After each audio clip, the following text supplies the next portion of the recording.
Startup exits are the most sought-after events in Silicon Valley, but very few people get to experience them. Welcome to the Startup Exits podcast, where we chat with founders that started, ran, and sold a tech company to learn about how it all went down. This podcast is brought to you by Startup Soft. Hey everybody, this is your host Andrew Vasilik, and you're listening to Startup Exits, where we chat with founders that started, ran, and sold a tech company to learn about how it actually all went down. Today I'm joined by the founder of SendGrid, Tim Jenkins. Welcome to the show, Tim. Thank you. So for those of you that live under a rock, SendGrid is the world's #1 email sending platform. You guys send as many emails as there are tweets per day. If you take half of all of the world's email addresses, they have received an email sent by SendGrid in the last year alone. So lots and lots of emails. The company went public in 2017 and is now being acquired by Twilio for $3 billion. You guys went through Techstars, which has obviously worked out very well for you. But my first question to you is not related to Techstars. It's actually related to another accelerator. There was an interview between Paul Graham, who is the founder of Y Combinator, and Jason Calacanis. And Jason asked Paul if there was any company that Y Combinator rejected that they regret.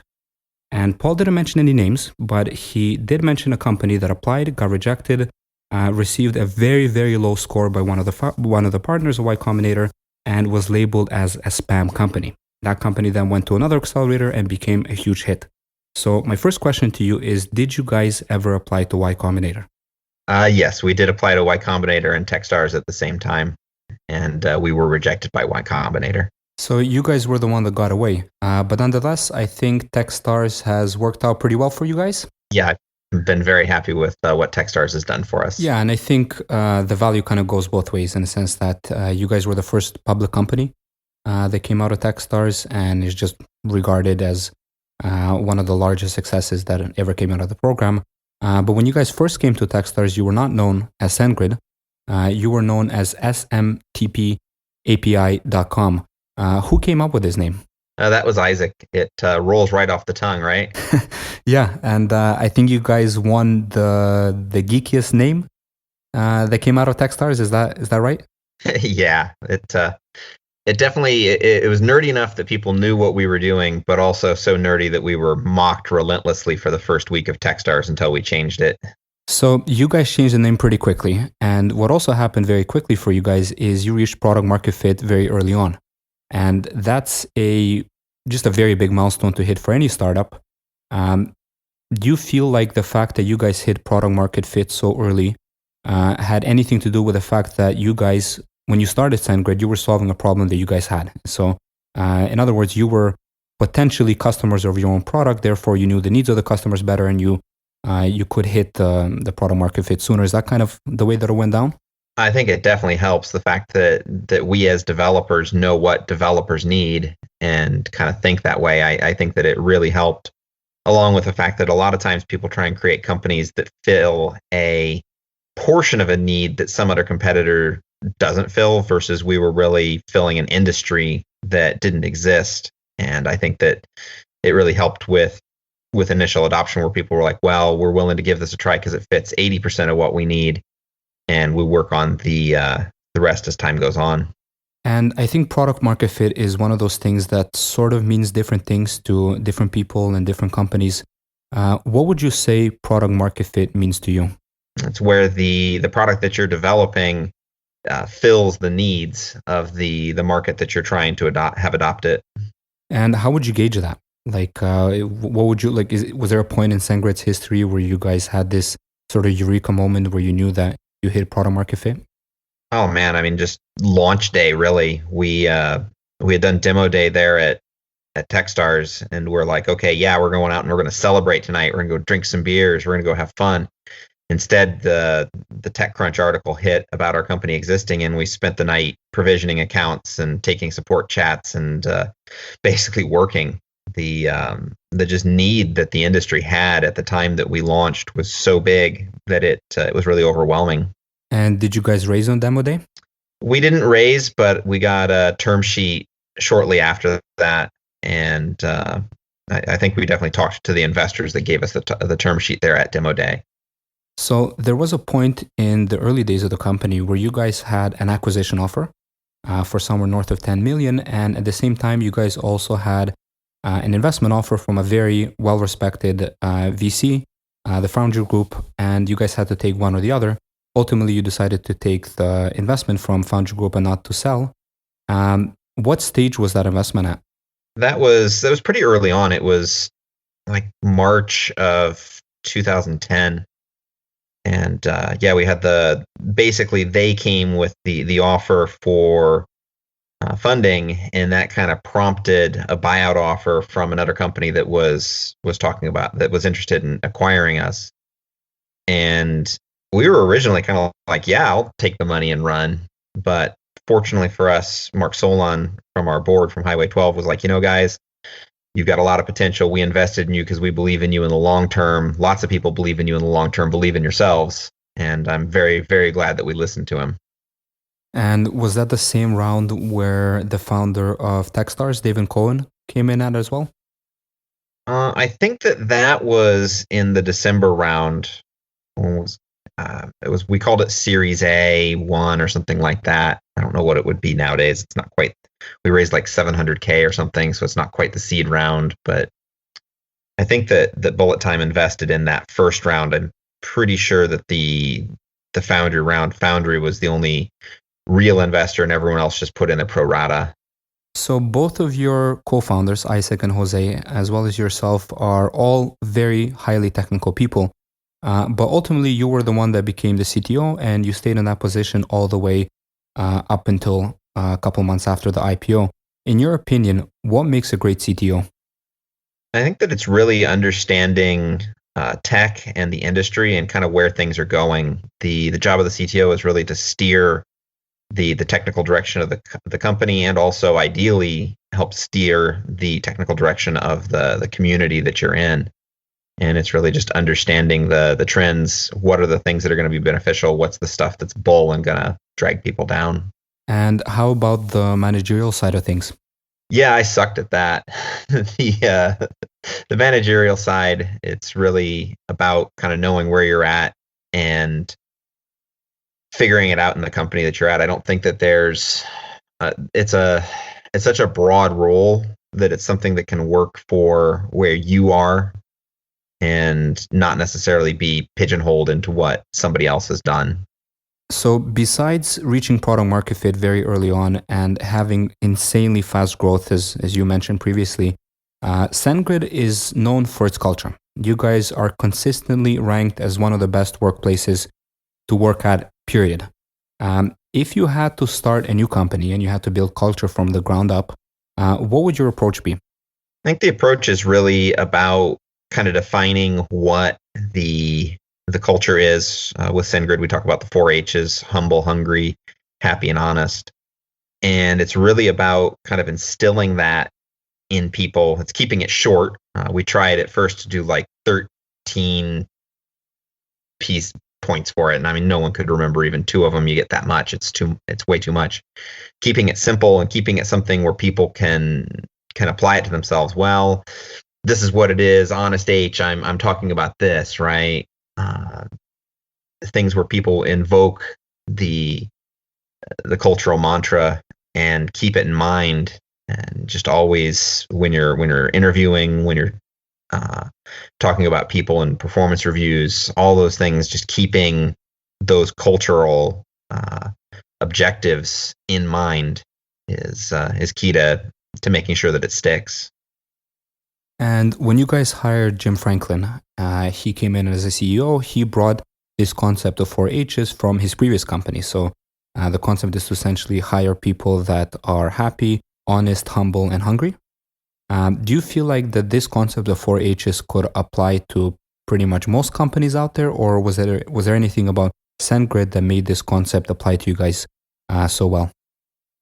I think that it, in a lot of ways, embodied us founders and the people that we'd been hiring. Obviously, the founders help a lot driving the culture. You're going to hire the type of people that you want to work with, and so it would be very tough for some place that had a win at all costs to go and say, well, we're going to be 4 H now. it's something that you have to necessarily embody, and then I think you can kind of lead the charge. So in the recent years, we've seen many more startups go remote. And SendGrid now has offices in many different cities in many different countries. How do you maintain culture when you have remote or distributed operations?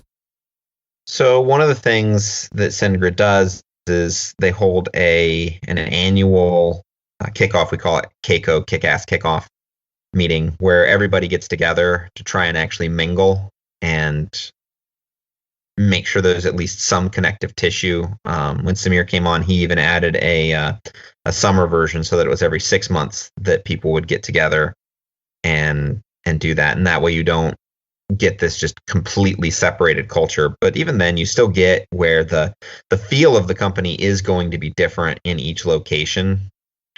And as long as those locations still adhere to the core principles, that's fine. But just you should expect that if you've got 40 people who mainly are together in one area, they're going to have slightly different culture than 40 people who are separated from them. Is there anything that you can do virtually, like besides the offline things and meeting a couple times a year? Are there some things that could be done online to maintain culture across different offices? Like we would have a weekly all-employee meeting to make sure that you at least keep the rest of the people in mind. Otherwise, it's kind of like if you don't have that meeting, you just completely forget about those people if you're not working with them. You definitely get where as managers who do have roles that kind of cross offices, you'll be a lot more aware of what's going on. But in the day-to-day, I'm not sure that the day-to-day people who don't necessarily interact with the other offices at all get those kinds of results other than at the weekly all hands. Let's talk a little bit about your exits. Your first exit is an IPO. In 2017, you guys raised about $130 million. You opened up at $16 per share, which was above the expected price. And you guys ended up selling more shares than you anticipated. So all around, it was a very, very successful IPO. But nowadays, we see fewer startups go the IPO route. What made you guys want to go public rather than, let's say, trying to raise another round? So there was really no big motivation for raising another round. We had raised a Series D the year earlier just because you want to make sure you have money in the bank. And so we had quite a bit of money in the bank and we were profitable, so we weren't burning any of it. So there really was no reason for that. The IPO versus acquisition, it's just about timing, right? At some point, you do want to provide liquidity for your investors and your stockholders. And it was felt that was a good time and opportunity to go and do that. Acquisitions, there were acquisition offers during the IPO process, but none of them were appealing enough. It's like, we think we're going to go and do well, which we obviously did. And so it's about kind of that belief in your company and what it's going to do. Can you share with us how the IPO actually went down? So the IPO itself is kind of a boring thing. It's a whole lot of paperwork and months and months and months of management writing reports, making sure everything's good, right? The CFO and the CEO have to sign on their life and blood that everything is true. And then they go and do the roadshow and find out how many bankers and come back and everything's done. It's like we went to New York. The SendGrid was nice enough to fly all of the employees who had been there for at least 5 years out to New York for the opening, for the IPO. And so we had dinner the night before, and Yancey said, just so you guys know, the IPO has already happened, right? We already sold all the shares today. Everything is good. Tomorrow is just the opening of trading, but the IPO itself, that's just kind of a boring, already done type of an event. The actual opening ceremonies part was a lot more fun, being able to get there, ring the bell, be there on the floor, talking to the market makers and understanding how everything works. That was pretty exciting. And for those that are not familiar, could you share how these details of the IPO are actually negotiated? So things like Share price, number of shares to sell, these kind of things? Uh, Share price is really based on demand, right? When you go out and do the road show, there's a whole lot of talking to people. Hey, will you buy it this? Will you buy it that? Number of shares. You have to have a certain amount of float just to be viable, right? You can't have the situation. I think Twilio might have even been here when they first IPO'd, where there just weren't enough public shares out there, and so it creates too much volatility for the stock. It's why we had the secondary public offering earlier in 2018, because there just wasn't enough public float for all the demand, and it really messes with the market. And how long did the whole thing take? Oh, gee, I mean, it was about a year after it was like, yeah, we should probably go do this before it actually happened. So once everything was said and done, how did you guys celebrate? Or did you guys celebrate it all together? There was a lot of celebrating the night before. The night after, most people went home. I stayed in New York and actually hung out with an old DevRel employee of ours who worked for Twilio. He'd left us to go to Twilio, and so we hung out. It's kind of ironic now. So a year and a few months after the IPO, which is actually just a few months ago, Twilio has announced that it has reached a definitive agreement to acquire SendGrid for a couple of $2 billion. And some will look at SendGrid and Twilio and see essentially a match made in heaven. You guys both started roughly around the same time. You guys both have very close ties to Techstars. You both dominate your own separate fields of communication, and there's just a lot of overlap when it comes to vision and mission and values. But I'm curious to know, was there ever any sort of healthy competition between both companies? I would definitely say there was healthy competition for the DevRel employees. As I said, they stole one of our best, big bastards. But there was, I think that most of the time we were very friendly to each other. I think that there was a lot of synergy without getting in each other's way. And so I think that we were pretty much friends all along. At least I felt that way. And was there ever any indicators of an incoming acquisition by Twilio, given the fact that you guys are both in communication and there's just a lot of similarities between both companies? I don't think there was. If there was more about that, I didn't hear about it. But it certainly was something that made a lot of sense. When I heard about it, it was like, oh yeah, of course, why not? So on the topic of exits, and exits are obviously a very positive and a very sought after event. But timing is very important. There's some cases where companies sell too early, which then go on to become very, very big hits. And there's other cases where companies wait too long to sell and they should have taken an earlier offer. How would you approach timing when it comes to acquisitions or IPOs? Like, is there certain indicators the founders should watch out for that may tell them that it's a good or a bad time to sell? Timing is always a hard thing because it really requires that you know the future, right? There's always those cases where something bad can happen and go and mess everything up, right? I think every startup founder has the stories of, oh, we were so close to a deal on this and then, right? And so it's about, number one, just remembering that something bad can always come along and screw things up. And so it's about your level of comfort of just going it alone, right? If you're striving to build a successful company and you're succeeding at that, then you're kind of in control of your own destiny, right? SendGrid didn't sell to Twilio because they had to. It's not like SendGrid was in any kind of dire straits. They sold to Twilio because it made sense, and it was believed that was going to provide the best shareholder value. And so it's more about being in a position that if timing goes wrong, it's no big deal. If you're in a position where it's like, oh man, yeah, we're in deep trouble if we don't get this sold, then it's a different story.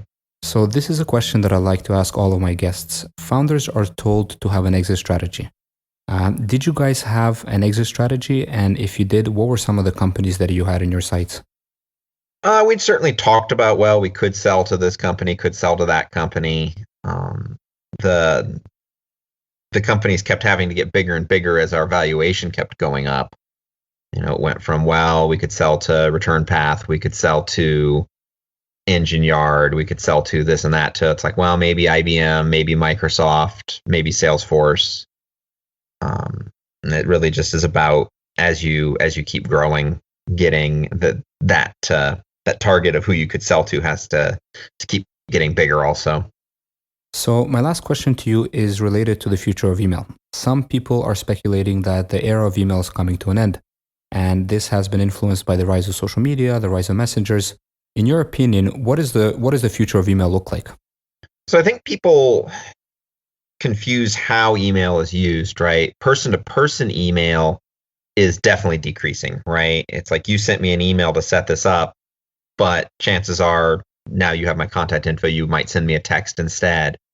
Or if I was actually on social media much, you would use that, right? It's not the common communication medium for person to person, but from B2C, I still see it as the best form of communication for most of the cases that people use, right? I don't want a sales receipt coming through SMS to me.